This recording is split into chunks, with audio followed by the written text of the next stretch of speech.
Sur l'antenne radar du module lunaire, il y avait un gyroscope sur chaque axe de l'antenne de manière à mesurer les angles de l'antenne, flèche et tourillon. En fait, au lieu d'une paire unique de gyroscopes, 2 paires de gyroscopes étaient utilisées, de sorte qu'il soit possible de faire des comparaisons entre les angles mesurés, et éliminer les gyroscopes, qui seraient trouvés comme donnant des valeurs incorrectes.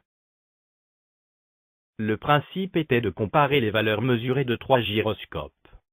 Si un gyroscope donnait une valeur différente de celle des 2 autres gyroscopes, la paire à laquelle il appartenait n'était pas utilisée.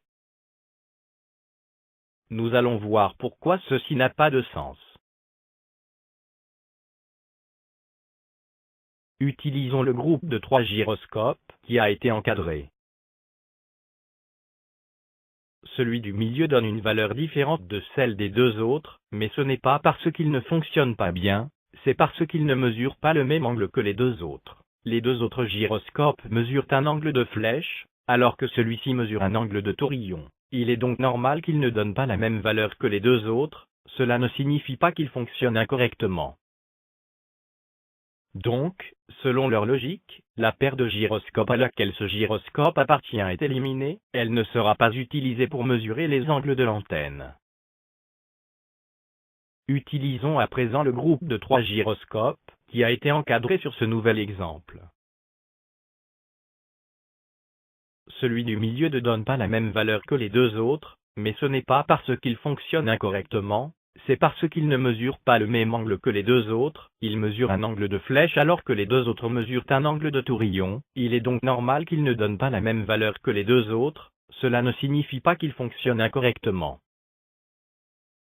Donc, selon leur logique, la paire de gyroscopes à laquelle ce gyroscope appartient ne sera pas utilisée pour mesurer les angles. Cela montre clairement que cette logique pour déterminer quelle paire de gyroscopes doit être utilisée est complètement absurde.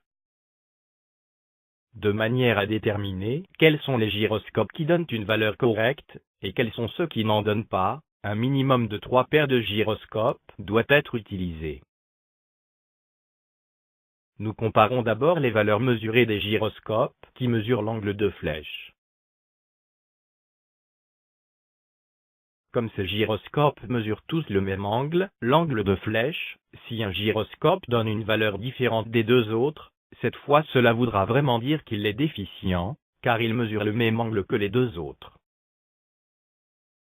Cela signifie que, pour mesurer l'angle de flèche, l'un quelconque des 2 autres gyroscopes peut être utilisé, mais pas celui qui donne une valeur différente des 2 autres. Nous avons maintenant quelque chose de cohérent, nous faisons une comparaison qui a du sens, car nous comparons des gyroscopes qui mesurent le même angle.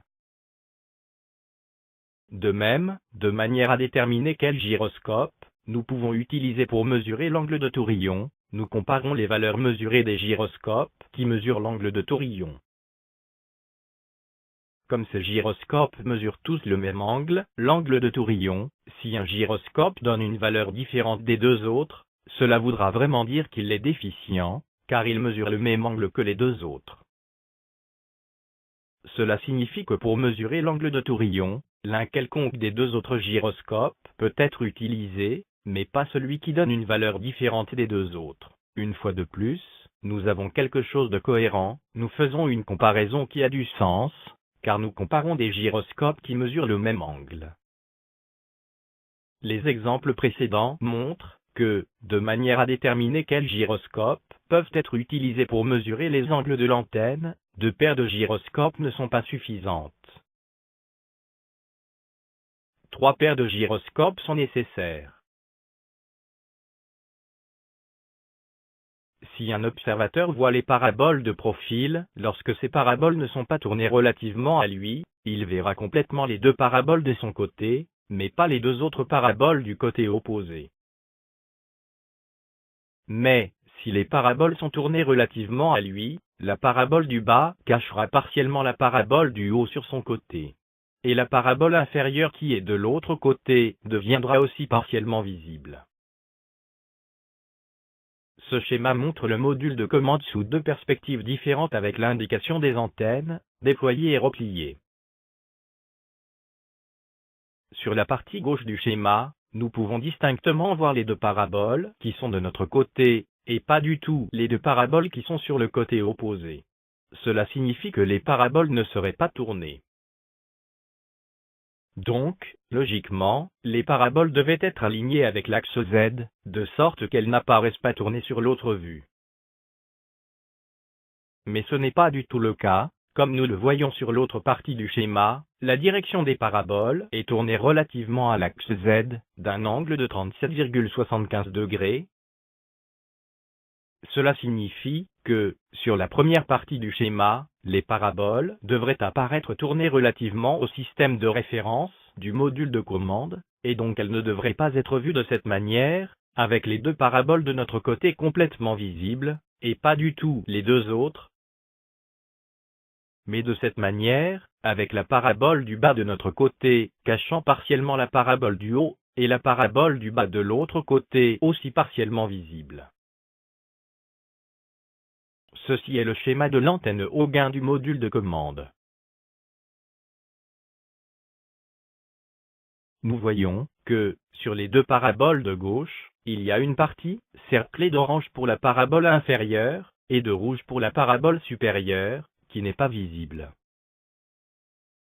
Pour la parabole inférieure, l'excuse pourrait être qu'elle est partiellement cachée par le support vertical, mais, pour la parabole supérieure, il n'y a pas d'excuse possible, car le support vertical s'arrête avant cette parabole. Et elle ne peut être cachée par la parabole de droite non plus. Donc, pour la parabole supérieure de gauche, il y a clairement une partie manquante, laquelle a été colorée en rouge. Et, sans cette partie manquante, la parabole ne peut pas fonctionner normalement. Et, puisque les paraboles ne peuvent être orientées individuellement, et sont globalement orientées, avec la même orientation, il aurait été plus efficace de les remplacer par une parabole unique plus grosse, qui occupe la même surface que les quatre paraboles ensemble. La réception et l'émission auraient été meilleures.